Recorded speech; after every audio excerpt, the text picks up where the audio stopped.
اب اس میں آپ کو گنواتا ہوں یہ امتحانات کڑے کون کون سے امتحان ہیں جن سے انسان گزرتا ہے، جس کا میں نے کہا ہے کامل مرقع ہے حضرت ابراہیم علیہ السلام کی شخصیت کی زندگی۔ سب سے پہلا انسان کا امتحان جو ہے اس کے عقل کا، شعور کا، اس کے فہم کا، اس کی فطرت کا،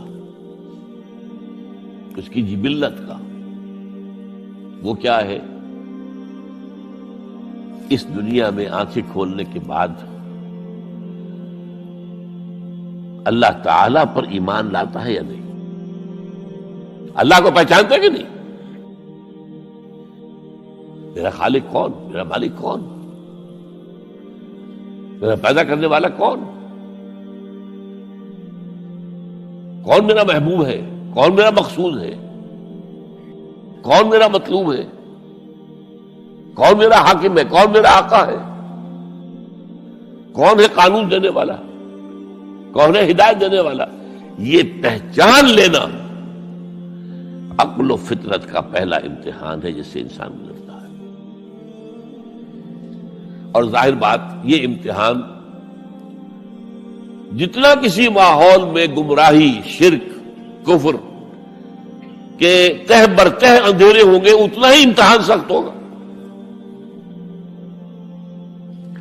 آپ مسلمانوں کے ماحول میں رہ رہے ہیں تو ٹھیک ہے، مسلمان بھی اب دنیا پرست بن گئے ہیں یا جو بھی آپ کہیں، حقیقی مسلمان تو دیکھنے کو نہیں ملتا، پھر بھی بہرحال اسلام تو ہے نا یہاں، کسی نہ کسی دیکھ کو تو چیز کو تو اللہ یاد آ جاتا ہے، کبھی نہ کبھی تو کسی کی بات ہی دل میں اتر جاتی ہے، کوئی اللہ کا بندہ جو ہے خلوص و اخلاص سے کہتا ہے بات اور وہ آپ کے دل میں اتر گئی۔ آپ ایسے معاشرے کا تصور کیجیے جہاں سرے سے ہدایت ہے ہی نہیں، کفر ہی کفر ہے، شرک ہی شرک ہے، باطل ہی باطل ہے، اس میں ایک شخص آنکھ کھولے اور پھر وہاں وہ خالق حقیقی کو پہچان لے، یہ ہے سب سے بڑی کامیابی۔ آپ کو معلوم ہے قرآن مجید میں سورہ انعام میں پورا قصہ بیان ہوا ہے، جس ماحول میں کہ حضرت ابراہیم نے آنکھ کھولی ہے وہ ماحول کون سا ہے؟ ہر طرح کا شرک وہاں پر انتہائی درجے میں موجود تھا، سورج اور چاند اور ستاروں کی پرستش، بتوں کی پرستش، اور سیاسی شرک۔ بادشاہ کہتا تھا میں خدا ہوں، نمرود جو دعویٰ تھا فرعون کا وہی اس کا تھا۔ کہیں سے کوئی توحید، کوئی اللہ کی بات، کوئی نیکی کی بات، کہیں کوئی روشنی، کوئی کرن اس معاشرے میں تھی؟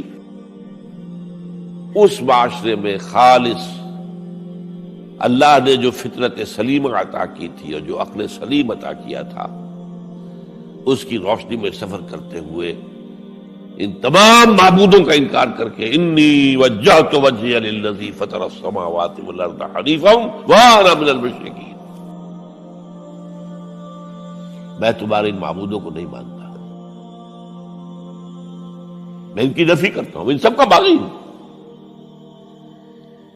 یہ سب گمراہی ہے،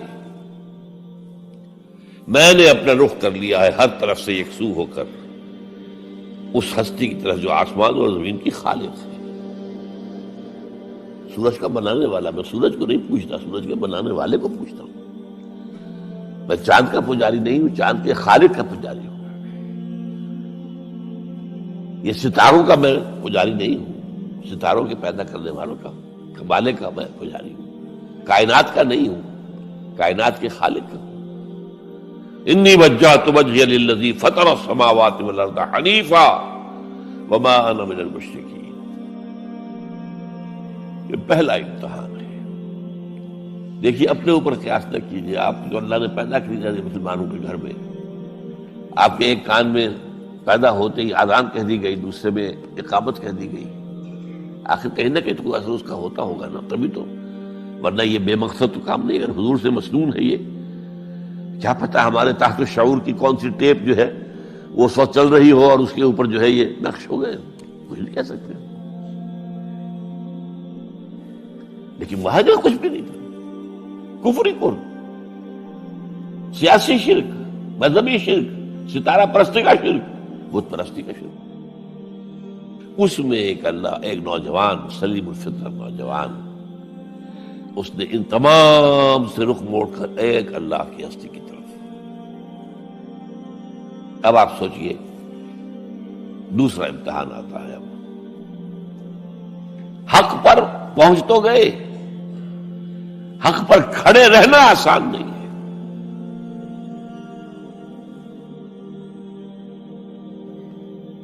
اس کے لیے امتحانات آئیں گے، آزمایا جائے گا۔ الف لام میم احسب الناس ان یترکوا ان یقولوا آمنا وهم لا یفتنون وَلَقَدْ فَتَنَّا الَّذِينَ مِنْ قَبْلِهِمْ فَلَيَعْلَمَنَّ اللَّهُ الَّذِينَ صَدَقُوا وَلَيَعْلَمَنَّ الْكَاذِبِينَ۔ ہم تو آزماتے ہیں، پھر تم نے کہہ تو دیا ربی اللہ، اچھا آپ دیکھتے ہیں تمہیں جانچیں گے، پرکھیں گے، امتحان دیں گے تمہارا۔ وہ امتحان کیا تھا؟ اسی کو کہا رسول حامیم سجدہ، ان الذین قالوا ربنا اللہ ثم استقاموا، بے شک وہ لوگ جنہوں نے کہا ہمارا رب اللہ ہے اور پھر جم گئے۔ یہ جم جانا جو ہے اس استقامت میں قیامت مضمر ہے۔ سب سے پہلے گھر میں جنگ ہوئی، باپ کہتا ہے ابراہیم کیا اراغب انت عن آلہتی یا ابراہیم، اے ابراہیم یہ کیا تم میرے آلہہ، میرے جو معبود ہیں ان سے تم نے روگردانی کر دی ہے۔ اور ابراہیم سمجھا رہے ہیں یا ابت، ابا جان انی قد جانی من العلم ما لم یاتک فاتبعنی اہدک صراطا سویا۔ ابا جان میرے پاس وہ علم آیا ہے جو آپ کے پاس نہیں آیا، مجھے اللہ نے وحی کے ذریعے سے ہدایت کاملہ عطا کر دی ہے، تو آپ کو میری پیروی کرنی پڑے گی۔ دیکھیے بات الٹی ہو رہی ہے، وہ باپ ہے تم بیٹے ہو، وہ کہہ سکتا ہے میں نے اپنے یہ بال دھوپ میں سفید کیے، تم کل کے بچے، آج تم مجھ سے مانگ رہے ہو، مطالبہ کر رہے ہو، دلیل پہلے دے دی ہے۔ یا ابت انی قد جانی من العلم ما لم یاتک، وہ علم کا وہ شعبہ آپ کے پاس ہے ہی نہیں جو اللہ نے مجھے وحی کے ذریعے سے دے دیا ہے، لہٰذا آپ کو میری پیروی کرنی ہوگی۔ یا ابت لا تعبد الشیطان، ابا جان دیکھیں شیطان کی پیروی نہ کیجیے، انہ قال للرحمن عصیا، وہ تو رحمان کا بڑا گنہگار تھا، سرکش تھا، باغی تھا۔ یا ابت انی اخاف ان یمسک عذاب من الرحمن فتکون للشیطان ولیا، ابا جان مجھے بڑا اندیشہ ہے کہ آپ کہیں اللہ کی نگاہ میں شیطان کے ساتھیوں میں شمار نہ ہو جائیں اور پھر آپ پر اللہ کا عذاب نہ آ جائے۔ لیکن جواب کیا دیا باپ نے؟ اراغب انت عن آلہتی یا ابراہیم لئن لم تنتہ لارجمنک واہجرنی ملیا، اے ابراہیم میرے آلہہ، میرے معبودوں سے روگردانی کر رہا ہے، باز نہیں آؤ گے سنسار کر دوں گا، پتھر مار مار کے ہلاک کر دوں گا، اور نکل جاؤ، دفع ہو جاؤ میری نگاہوں کے سامنے سے۔ وہ فطرت سلیمہ کا حامل نوجوان کیا کہتا ہے؟ قال سلام علیک، اچھا ابا جان آپ پر سلامتی ہو، میں قال سلام علیک، میں جاتا ہوں، گھر چھوڑ کے جا رہا ہوں، لیکن میں اپنے رب سے آپ کے لیے دعا کروں گا کہ وہ آپ کو ہدایت دے، وہ مجھ پر بڑا مہربان ہے، مجھے امید ہے کہ وہ میری اس دعا کو رد نہیں کرے۔ اب اس سے آگے بات بڑھی، ابراہیم سوچتے ہیں کہ ان لوگوں کے اوپر کوئی تیشہ زوردار مارنا ہوگا، یہ جاگنے کو تیار نہیں ہے۔ میں ان سے کہتا ہوں تو ہاں کہتے ہیں، ہاں ٹھیک تو کہہ رہے ہو تم، لیکن نہیں بھائی یہ ہمارے آباء و اجداد کا دین ہے، اس پہ چلے آ رہے ہیں، کیسے چھوڑ دیں ہم؟ بات تو تمہاری ٹھیک لگتی ہے ابراہیم، تم بات تو صحیح کر رہے ہو، لیکن سورہ عنکبوت میں فرمایا مودۃ بینکم فی الحیات الدنیا، حضرت ابراہیم نے کہا تم اپنے دنیا کی زندگی کی محبتوں کی وجہ سے جھگڑے ہوئے ہو، ورنہ تمہیں معلوم ہے میں نے کھول دیا تم پر کہ یہ سب بکواس ہے، یہ تمہارے عقائد جو ہیں بے بنیاد ہے، لیکن دنیاوی محبتیں یہ تعلق جو ہے تمہیں کھڑا کیے ہوئے ہیں۔ جب انہوں نے دیکھا کہ ان پر اسی اقبال کا شعر ہے کہ پھول کی پتی سے کٹ سکتا ہے ہیرے کا جگر، مرد ناداں پر کلام نرم و نازک بے اثر۔ مرد ناداں پر کلام نرم و نازک، اس کے اوپر تو وہ ہتھوڑا چلانا پڑتا ہے، وہ ہتھوڑا چلانے کی سوچی۔ ان کا کوئی تہوار آ رہا تھا جس میں جا کے باہر میدان میں جا کے کوئی پوجا کرنی تھی کسی خاص ستارے کی، اور پورا شہر خالی ہو جانا تھا۔ حضرت ابراہیم نے کہا میری طبیعت تو ٹھیک نہیں، میں تو آپ لوگوں کے ساتھ نہیں جاؤں گا، آپ جائیے۔ سب چلے گئے، پورا شہر خالی ہو گیا۔ اب انہوں نے ہاتھ میں ہتھوڑا لیا، وہ بت خانے میں گھس گئے اور سب بتوں کو توڑ کے چورا چورا کر دیا۔ لیکن طبیعت میں ایک عجیب قسم کا ایک مٹھاس والا مزاح تھا، تو اس ایک سب سے بڑے بت کو چھوڑ دیا اور اس کے کندھے پر وہ تیشہ رکھ دیا۔ اب جو وہ رات کو واپس آئے ہوں گے، آپ سوچئے ذرا، آج بھی ہندوستان کے شہر متھرا میں یا بنارس میں کہیں بتوں کے ساتھ کے کوئی حشر کر دے تو کیا قیامت آئے گی؟ کیا کیا؟ من فعل ھذا بآلہتنا، کون ہے وہ جس نے ہمارے معبودوں کا یہ حشر کیا ہے؟ بہت کچھ کر کے کچھ لوگ، ہاں ہم سنتے تھے ایک نوجوان جو ہے وہ کوئی ان کا ذکر کیا کرتا تھا ان بتوں کا کہ ان میں کچھ نہیں ہے، کچھ نہیں ہے، کچھ باغیانہ خیالات کا اظہار کیا کرتا تھا وہ ابراہیم۔ بلاؤ، حاضر کیا گیا، یا ابراہیم انت فعلت ھذا، کیا اب تم نے کیا؟ مجھ سے کیا پوچھتے، اس بڑے بت سے پوچھو،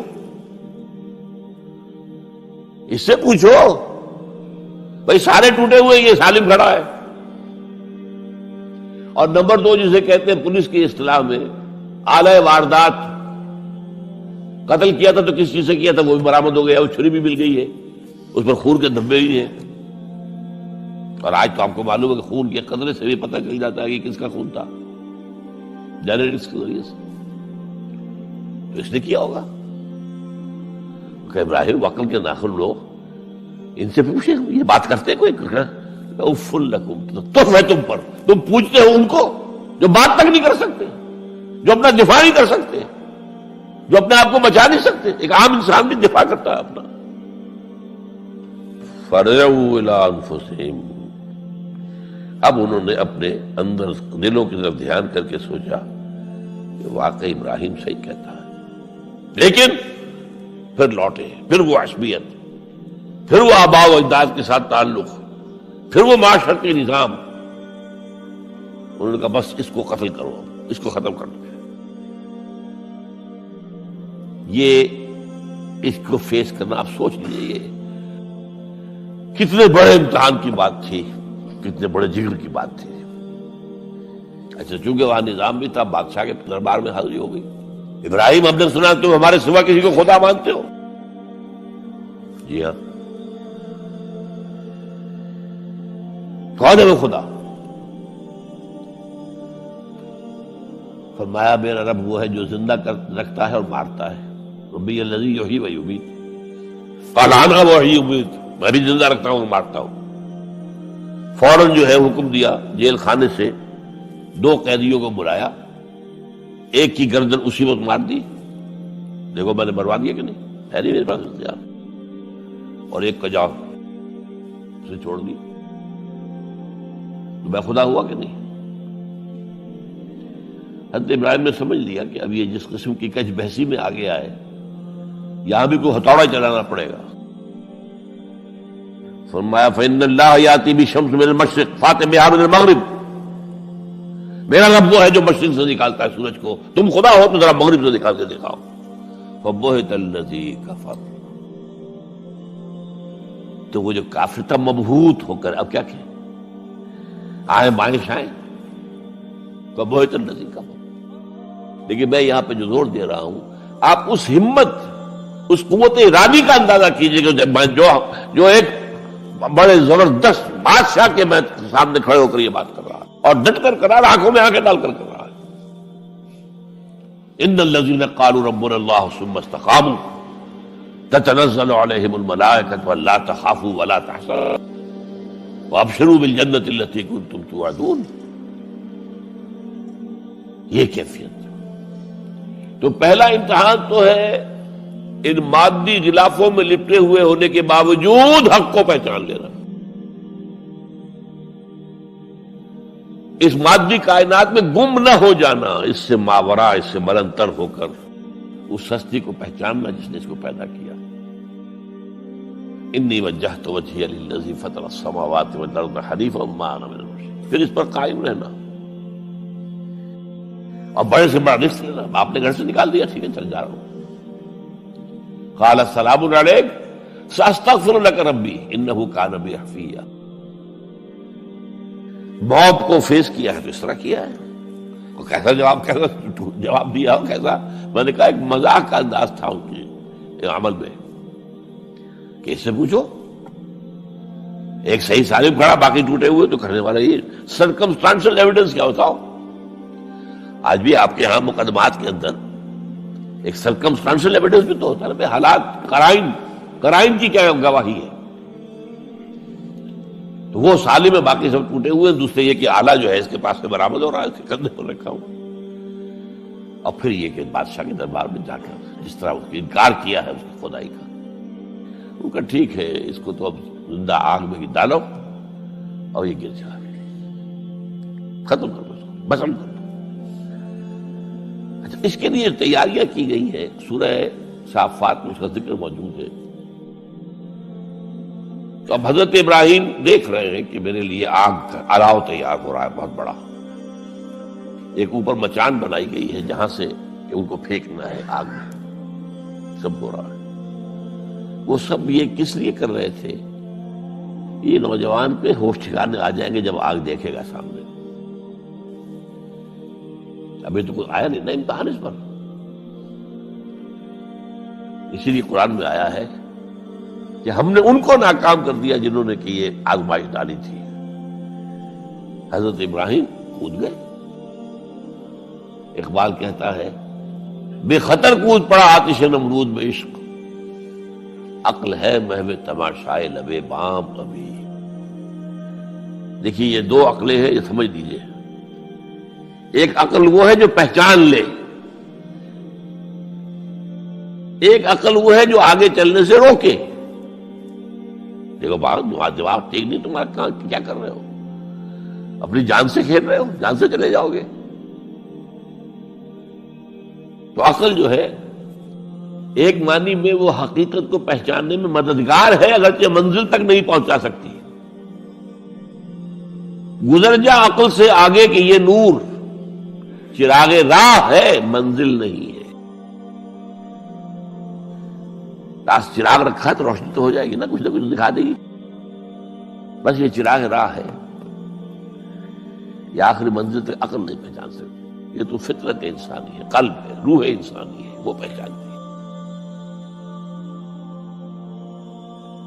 اور عقل گو آستان سے دور نہیں، اس کی قسمت میں پر حضور نہیں، حاضری نہیں ہوتی وہاں. اللہ تک پہنچانے والی شے عشق ہے، اللہ کی محبت ہے. آگے چلنے سے تو عقل روکتی. عقل کا لفظ جو ہے وہ اس سے پہلے یقیناً کئی مرتبہ میں نے یہاں پہ بیان کیا ہوگا.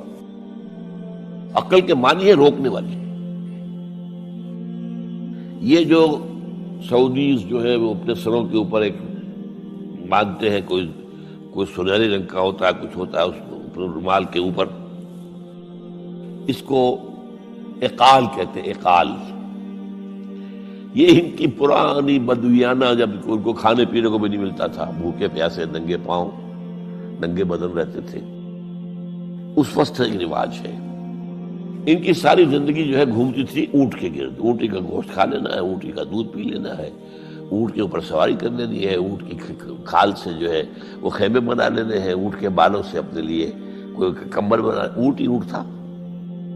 جیسے ہمارے یہاں پنجاب میں جس علاقوں کو کہا جاتا ہے جو جانگلی علاقہ، وہ بھینس ہی بھینس تھی، بھینس کا کلچر تھا وہاں. بھینس کا دودھ پی لیا، بھینس کے مکھن سے کھا لیا، لسی سے نہا لیے، اور یہ ساری چیزیں جو ہے بھینس کا گوشت کھا لیا. بھینس ہی بھینس تھی. اور کیا تھا؟ یہ مج کلچر تھا یہاں کا سارا، یہ جو آپ کے ہاں جانگلی کہلاتے ہیں، یہ تو آباد کار آئے ہیں جلندھر سے، ہوشیارپور سے، گرداسپور سے، وہ آباد کاروں نے آ کے پھر یہاں پر جو ہے وہ ساری چیزیں بتائی ہیں، ورنہ یار کس کو جانتے، گڑ کی نہیں جانتے، گڑ کس بنا کا نام نہیں جانتے، چینی تو بہت دور کی بات ہے، گڑ نہیں جانتے۔ تو ان کا کیا معاملہ تھا؟ اونٹ ہے۔ اب اونٹ کا یہ ہے کہ جب بدو سواری کر کے جا رہا ہے، ایک جگہ پر اترا ہے، اسے پیشاب کرنا ہے، کچھ اور کرنا ہے، اب اس خطرے سے کہ کہیں اونٹ بھاگ نہ جائے، اس کے ایک گھٹنے کو ایک رسی سے باندھ دیتا تھا۔ اب 3 پاؤں رہ گئے، 3 پاؤں سے اچک تو سکتا ہے، وہ بھاگ تو نہیں سکتا، تو اچک کر وہ اگر کہیں آس پاس درخت ہے، کیکر کا درخت ہے، وہ ناشتہ کچھ کر لے، کھانے کی کوئی حرج نہیں ہے، ایک بھاگے نا۔ تو وہ جو رسی جس سے اونٹ باندھتے تھے، اس کا گھٹنا، وہ اب کیا ہوا؟ اب اسے جانا ہے سفر پر دوبارہ، وہ جائے گا، وہ رسی وہاں سے کھول کے سر پہ باندھ لے گا، کاٹ کے رسی کو۔ یہ اقال، اب وہ سنہری بھی ہوتے ہیں، کیا کیا خوبصورت ہوتے ہیں، لاکھوں روپے کا ہوتا ہے، لیکن تہذیبی پس منظر اس کا یہ ہے۔ اب ظاہر بات ہے کہ وہ تو لوگ، اس لیے حدیث میں یہ لفظ آیا ہے۔ ایک مرتبہ حضور مسجد نبی میں تشریف فرما تھے، باہر کوئی بدو آئے صحابی باہر سے، اور انہوں نے اپنے اونٹ کا یا اونٹنی کا گھٹنا نہیں باندھا، اسے ویسے ہی چھوڑ کے اندر آ گئے۔ حضور نے فرمایا تم نے اس کا گھٹنا کیوں نہیں باندھا؟ جواب دیا میں نے اللہ پر توکل کیا۔ فرمایا غلط، اعقلھا ثم توکل، پہلے اس کا گھٹنا باندھو پھر توکل کرو۔ وسائل کا استعمال ترک کر دینا توکل نہیں ہے۔ ہاں یہ سمجھو کہ وسائل کے ذریعے سے نہیں ہوگا، جو بھی کچھ ہوگا اللہ کی کیے سے ہوگا، لیکن وسائل کا استعمال تو کرنا ہے، وہ توکل اسلام میں نہیں، جو رہبانیت کا توکل ہے۔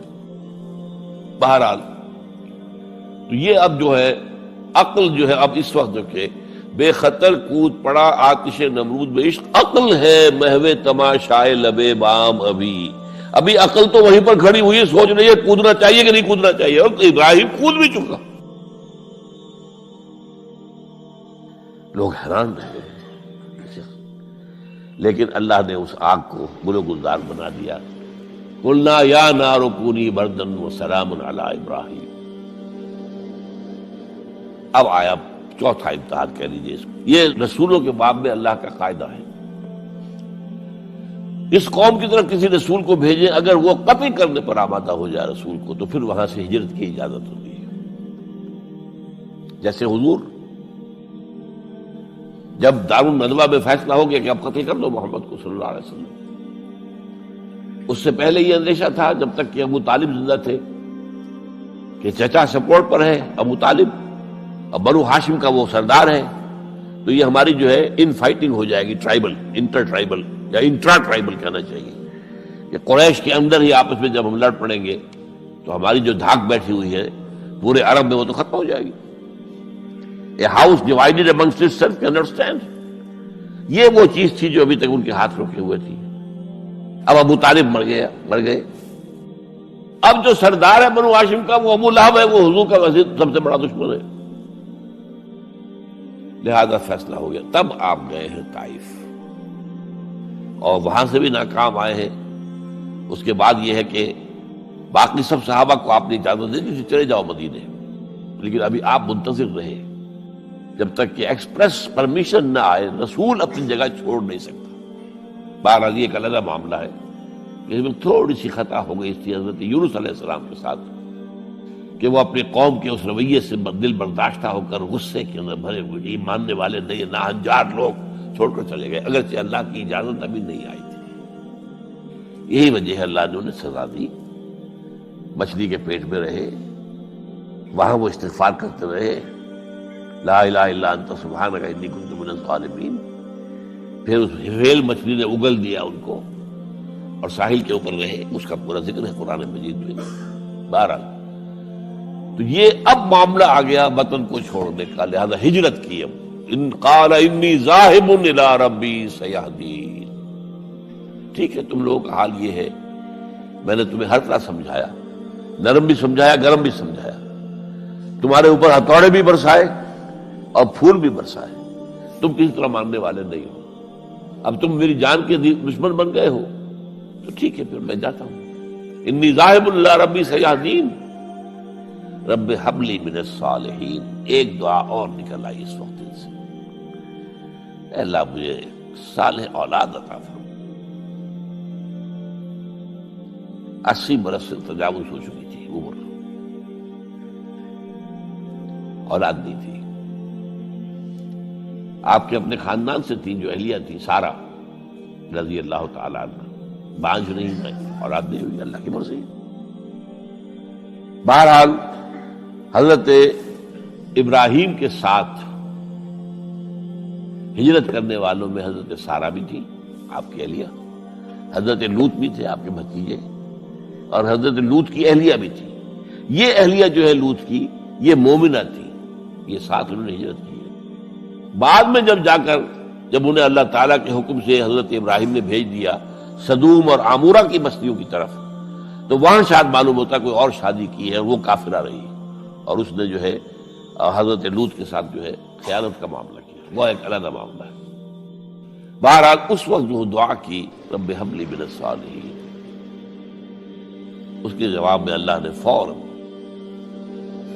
ہم نے اسے ایک غلامن فبشرناہ بغلام حلیم، ہم نے انہیں بشارت دے دی ایک بہت ہی بردبار حلیم الطبع متحمل مزاج بیٹے کی. یہ اسماعیل کی تعریف ہے. نوٹ کر لیجیے گا، دوسرے بیٹے ہوئے حضرت سارہ کے بعد میں،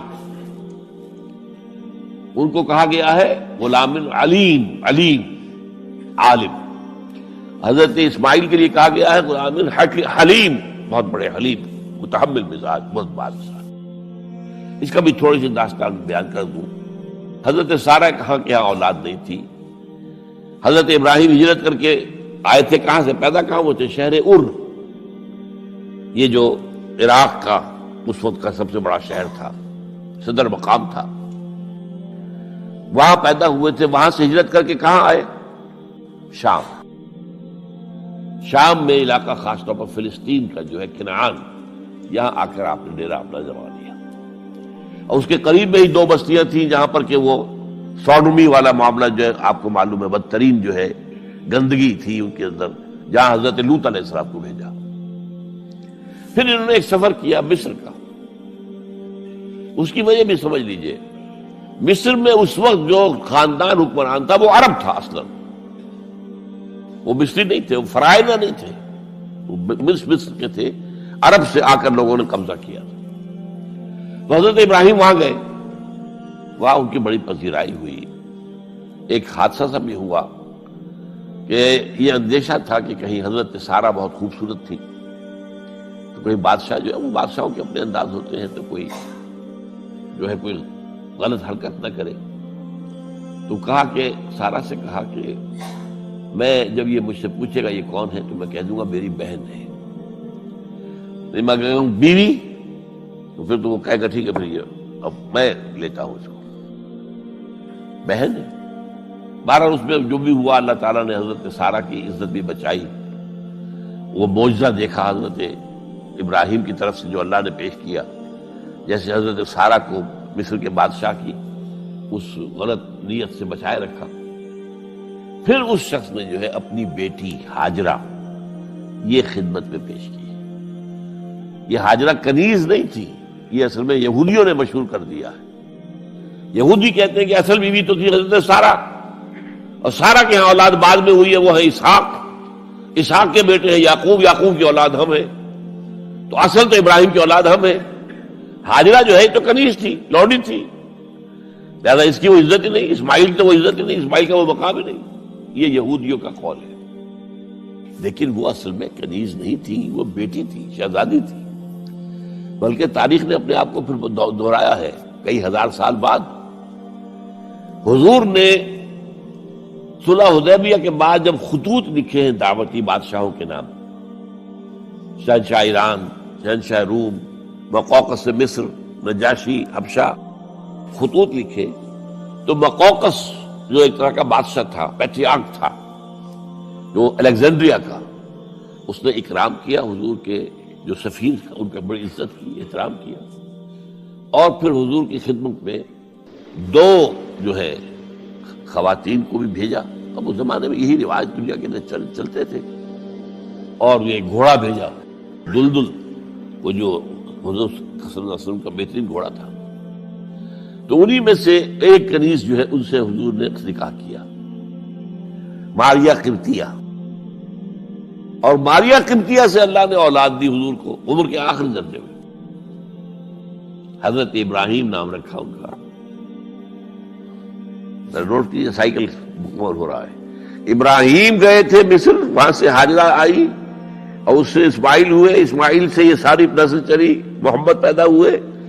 محمد کے نکاح میں پھر مصر سے آئی ہوئی ایک خاتون آئی ہے ماریہ قبطیہ، ان سے جو پیدا ہوئے ان کا نام ابراہیم رکھا. تو یہ گویا کہ یہ ایک عجیب سائیکل ہے. بہرحال لیکن جب حضرت سارہ نے دیکھا کہ میرے ہاں تو اولاد نہیں ہو رہی، تو حضرت ابراہیم سے کہا کہ میں آپ ہاجرہ کے ساتھ آپ جو ہے ذر و شوقت معاملہ قائم کر لیجئے، تو اللہ آپ کو ان کے ذریعے سے اولاد دے دے. مجھے تو امید نہیں ہے کہ میرے ہاں اولاد ہو. تو اس پر حضرت ابراہیم نے ان کے ساتھ وہ رشتہ قائم کیا اور اللہ نے اسماعیل جیسا بیٹا دے دیا. اب اللہ تعالیٰ نے حکم دیا ہاجرہ اور اپنے اس بیٹے کو لے جاؤ اور جاؤ وہاں بواد غیر ذی زرع، جاؤ وہاں حجاز کی اس وادی کے اندر، وادی غیر ذی زرع، وہاں ان کو چھوڑ دو. اب یہ امتحان دیکھیے، توکل کا امتحان. حضرت ابراہیم لے آئے، کوئی متنفس نہیں، کوئی گھاس تک پیدا نہیں ہو رہی. کوئی درخت کا ہونا تو اور بڑی بات ہے کہ کوئی کھجور کا درخت ہو یا کوئی اور درخت ہو. پانی نہیں، پانی کا ایک مشکیزہ تھا ابراہیم کے پاس، وہ چھوڑ دیا. کچھ کھجوریں تھی وہ دے دی اور چلے. حاجرہ پوچھتی ہمیں کس کے پاس سارے چھوڑ کے جا رہے ہیں؟ کہنے لگے اللہ کے. یہ ہے توکل، اللہ کا حکم ہے. دعائیں مانگ مانگ کر رب ہب لی من الصالحین فبشرناہ بغلام حلیم.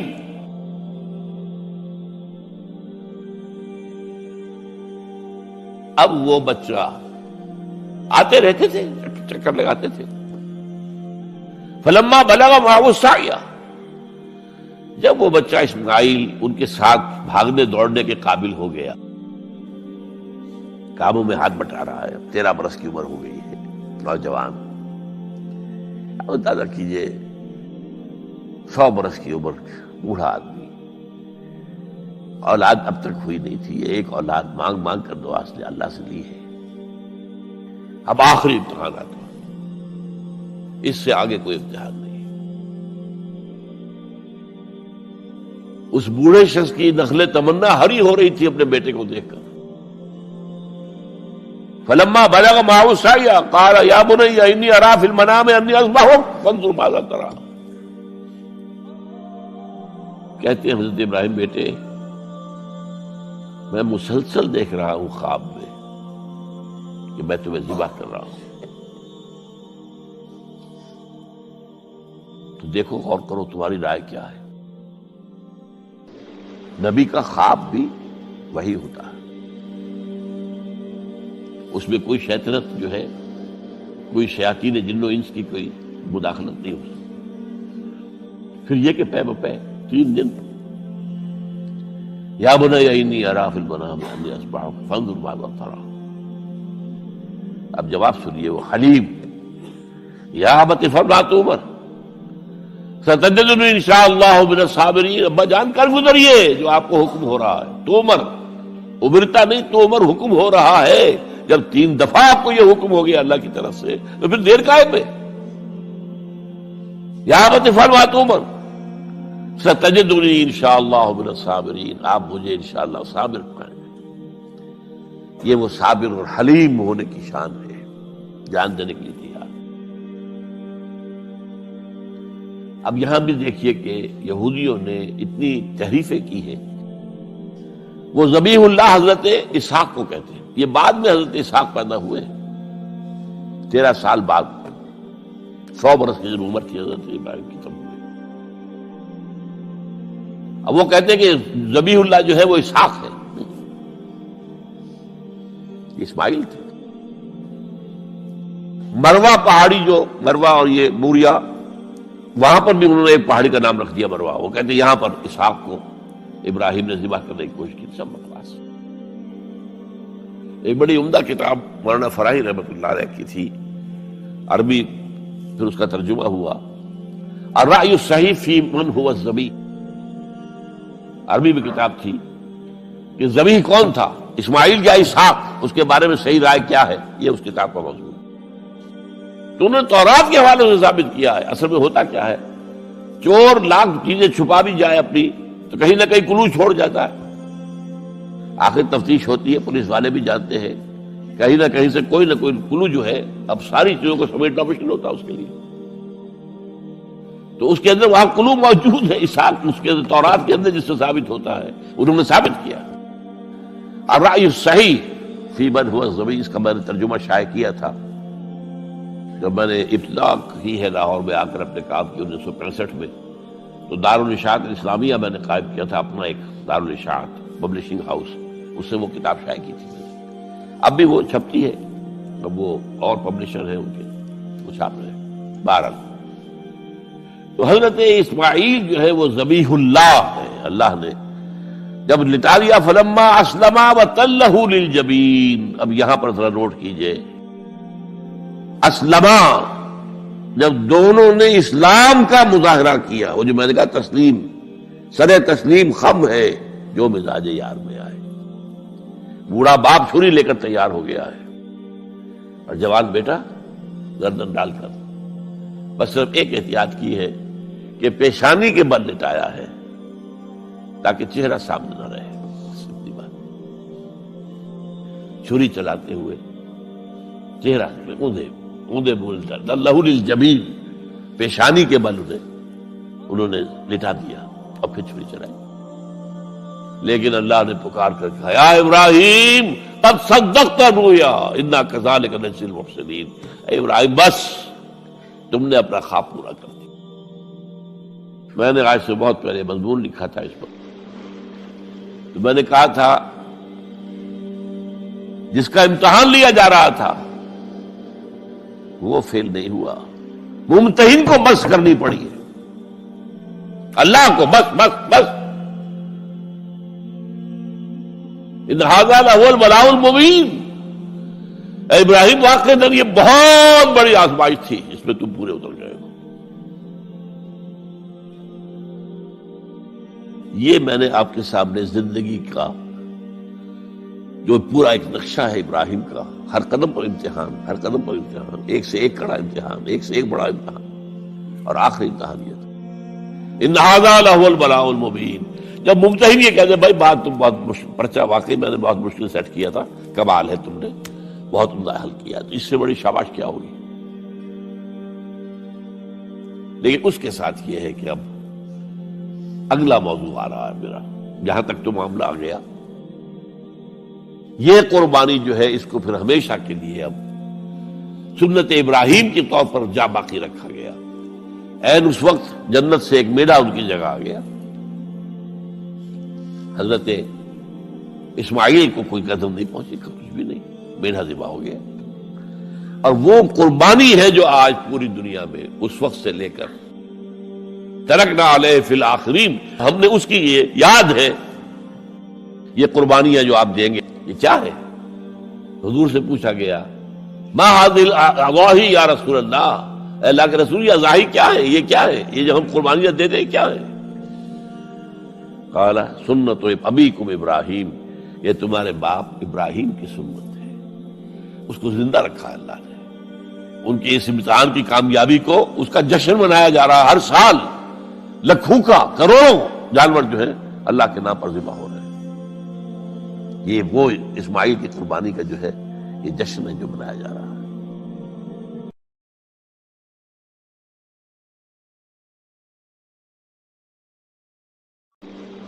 اب اس میں آپ کو گنواتا ہوں یہ امتحانات کڑے کون کون سے امتحان ہیں جن سے